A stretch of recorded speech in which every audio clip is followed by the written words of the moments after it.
Shah Iran सरकारी दौरे पर पाकिस्तान आए हुए थे। जब इनकी वापसी का वक्त आया तो सदर याहिया अपने कमरे से नहीं निकल रहे थे। प्रोटोकॉल का बहुत संगीन मसला पैदा हो गया क्योंकि कोई इनके बेडरूम में दाखिल होने की जुर्रत नहीं कर रहा था। साबिक आईजी पुलिस सरदार मोहम्मद चौधरी ने अपनी आप बीती जहान हैरत में लिखा है कि आखिर सदर के मिलिट्री सेक्रेटरी जनरल इसहाक ने अकलीम अख्तर रानी से कहा कि वो अंदर जाए और सदर को बाहर लाए। वो कमरे में दाखिल हुई तो मुल्क की एक मशहूर तरीन गुलकारा को सदर के साथ रंगरलियां मनाते पाया। खुद रानी को इस मंजर से बड़ी राहत महसूस हुई।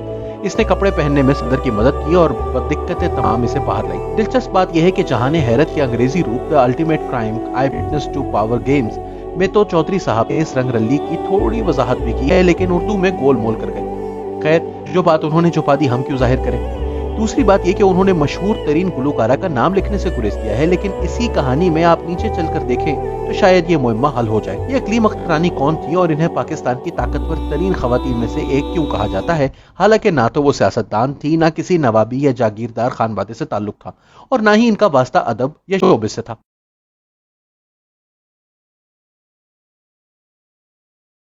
इस अजीबो-गरीब किरदार का असल नाम तो अकलीम अख्तर रानी था, लेकिन वो मुल्क के गोशे गोशे में जनरल रानी के नाम से मशहूर हुई।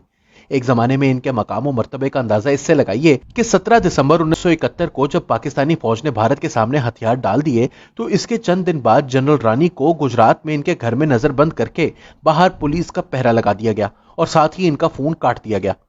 नजरबंदी के हुक्म में इन्हें तनबीह की गई कि वो कोई ऐसा बयान नहीं देंगी जो पाकिस्तान की सालमियत और दिफा के मुनाफी हो।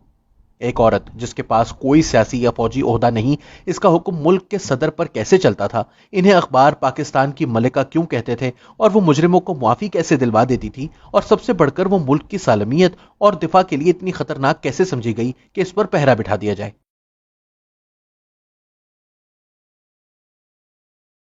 60 की दहाई के अवाइल का जिक्र है कि अकलीम अख्तर रानी अपने खाविंद के साथ मरी की मशहूर माल रोड पर चहलकदमी कर रही थी। खातून ने उस वक्त के आम दस्तूर के मुताबिक बुर्का ओढ़ रखा था। इस दौरान अचानक ठंडी हवा का एक झोंका आया। यहाँ सवाल उठता है कि अगर यह हवा का झोंका ना आता तो क्या पाकिस्तान की तारीख मुख्तलिफ होती? वो जो कहते हैं कि बहरी ओकिया न्यूज पर एक तितली के परों की फड़फड़ाहट से हवा में मामूली इर्ताश पैदा होता है, जो मुख्तलिफ मौसमी और माहौलियाती मरहले तय करते करते बेलाखिर जाकर अमरीका में शदीद बहरी तूफान का बाइस बन जाता है। मरी के माल रोड पर चलने वाले इस झोंके ने वो अलाव भड़काया जिसने आने वाले बरसों में बहुत सौ के किरदार और करियर्स को जलाकर राख कर दिया। अकलीम अख्तर ने 2002 में न्यूज लाइन की आयशा नासिर को एक इंटरव्यू में बताया कि झोंके का लम्स अपने चेहरे पर महसूस करने के लिए उन्होंने एक लम्हे को नकाब उठा दिया।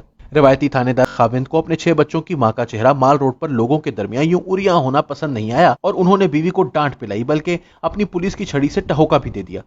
अकलीम अख्तर कहती हैं कि बस यही वो लम्हा था जिसने इनके अंदर बगावत का शोला भड़का दिया।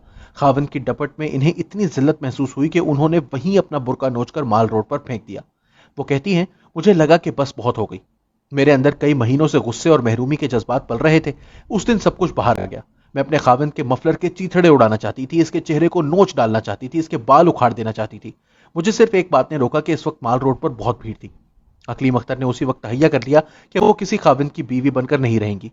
वो खुद अपने पांव पर खड़ी होंगी और अपनी मर्जी की जिंदगी गुजारेंगी, चाहे इन्हें रोकने टोकने और डांटने डपटने वाला कोई ना हो। वो इसी इंटरव्यू में कहती हैं कि मैं मर्दों को इन्हीं के खेल में शिकस्त देना चाहती थी। मेरा खाविंद पुलिस में था, इसलिए मैंने बहुत से ताकतवर मर्दों को देखा था और मुझे एहसास हुआ कि तमाम ताकतवर मर्दों को अपनी भड़ास निकालने की जरूरत महसूस होती है, और ये भड़ास किसी बिस्तर के साथी की सूरत में निकल सकती है। मर्द का ओहदा जितना बड़ा होगा, इसकी ये जरूरत इतनी ही शदीद होगी। अकलीम अख्तर ने मर्दों की यही जरूरत पूरी करने के लिए एक एजेंसी खोली, जिसमें कई खूबरू लड़कियां इनके लिए काम करने लगीं, जिनमें फिल्मों की बाज नाकाम अदाकाराएं भी शामिल थीं। इसी मकसद के लिए उन्होंने कराची या लाहौर जैसे बड़े शहरों की बजाय रावलपिंडी का इंतखाब किया। शायद इसकी वजह यह रही हो कि इन दो शहरों में नेपियर रोड और हीरा मंडी की शक्ल में पहले ही मुकाबला बहुत सख्त था।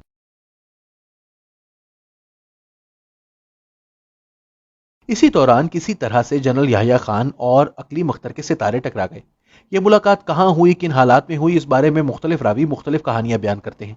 खुद अकलीम कहती हैं कि ये मुलाकात नाओ नोश की एक महफिल में हुई थी। याहिया खान कहते हैं कि मैं जनरल रानी को बचपन से जानता हूं, जब मेरे वालिद की गुजरात में पोस्टिंग थी। सरदार चौधरी ने लिखा है कि ये दोनों पहली बार सियालकोट में मिले, जहां रानी सीएमएच में जेरे इलाज थी।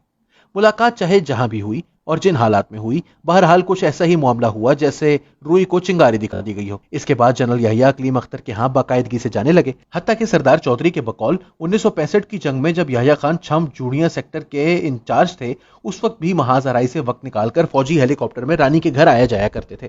لیکن رانی کے علاوہ یحییٰ خان کی نظریں صدارت کی کرسی پر بھی لگی تھیں، اس لیے انہوں نے کچھ ایسی ڈوریاں ہلائیں کہ جنرل ایوب باگے یحییٰ خان کو سونپ کر اقتدار کے سرکش گھوڑے سے اتر گئے۔ ضرورت نہیں تھی، لیکن یحییٰ خان ملک میں دوسرا مارشل لاء نافذ کر کے سیاہ و سفید کے مالک بن گئے۔ جنرل یحییٰ کا ستارہ بلند ہوا تو بیگم اقلیم کے اختر بھی اوپر اٹھتے چلے گئے، دروغ بر گردن راوی، لیکن کہا جاتا ہے کہ وہ جنرل صاحب اور ملک کی دوسری طاقتور اور مقتدر ہستیوں کی بھڑاس نکالنے کا کام زور و شور سے کرتا ہے کہ اداکارہ ترانہ بھی جنرل رانی کی ٹیم کا حصہ تھی۔ تاہم جس بڑی شخصیت کو اقلیم اختر نے جنرل یحییٰ خان سے متعارف کروایا وہ میڈم نور جہاں ہیں۔ یحییٰ خان کو میڈم کی آواز پسند تھی۔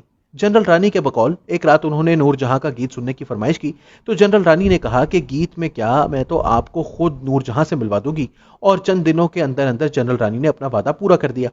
اگر آپ کو یاد نہیں تو یاد دلا دوں کہ یہ وہی زمانہ ہے جب مشرقی پاکستان میں خانہ جنگی جاری تھی اور ملک دو حصوں میں ٹوٹنے والا تھا۔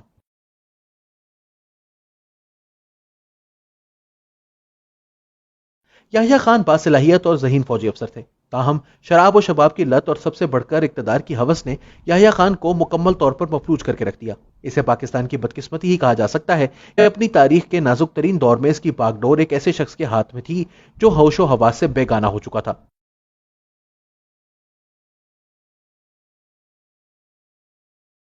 جنرل یحییٰ خان کے زوال کے بعد جنرل رانی کا ستارہ بھی گہنا گیا اور انہیں کئی ماہ تک نظر بند رکھا گیا۔ مشہور وکیل ایس ایم ظفر نے ان کا مقدمہ لڑا اور کوشش کر کے انہیں رہا کروانے میں کامیاب ہو گئے۔ وہ اپنی کتاب میرے مشہور مقدمے میں لکھتے ہیں کہ جنرل رانی کو ذوالفقار علی بھٹو پر بڑا غصہ تھا کہ ان کے دور میں ان کے ساتھ یہ سلوک کیوں ہو رہا ہے۔ انہوں نے ایس ایم ظفر کو ایک خط میں لکھا، میری دوستی یحییٰ خان سے زیادہ تو بھٹو صاحب سے تھی، 1 سال سے وہ میرے آگے پیچھے رہے، میں ان کے لیے دعوتوں کا اہتمام کرتی رہی۔ بھٹو صاحب کے علاوہ بھی کئی پردہ نشینوں کو خدشہ تھا کہ جنرل رانی ان کے راز نہ کھولتے۔ اس کا ذکر سردار چودھری کی زبانی سن لیجئے۔ جنرل رانی کے پاس یحییٰ خان اور ان کے ساتھیوں کے بارے میں معلومات کا تومار تھا۔ اس کے بقول یحییٰ خان نے نومبر 1968 میں اقتدار پر قبضہ کرنے کی منصوبہ بندی شروع کر دی تھی۔ وہ فوج کی تقریباً ہر اہم آدمی کو جانتی تھی اور جرنیلوں کی رنگرلیوں، سمگلنگ اور دیگر کرتوتوں پر مبنی بہت سی کہانیوں سے واقف تھی۔ چودھری صاحب کی معلومات میں اس لیے شک نہیں کیا جا سکتا کہ جنرل رانی کی نظر بندی کے دوران انہی نے 28 دن تک ان سے پوچھ گچھ کی تھی۔ بعد میں جنرل رانی کا معاملہ حمود الرحمان کمیشن تک بھی پہنچا۔ جب کمیشن نے یحییٰ خان سے جنرل رانی کے بارے میں سوال کیا تو انہوں نے کہا، میں اس خاندان کو اس وقت سے جانتا ہوں جب میرے والد آغا سعادت علی کی بطور ایس پی گجرات میں پوسٹنگ ہوئی۔ یہ بہت عرصہ پہلے کی بات ہے۔ رانی میری بہن کی طرح ہے۔ یہ بتانا ضروری تو نہیں، لیکن ضمناً سن لیجئے کہ جنرل رانی عدنان سمیع خان کی رشتے کی اور فخر عالم کی سگی نانی ہے۔ ان کا انتقال 1 جولائی 2002 کو لاہور میں ہوا۔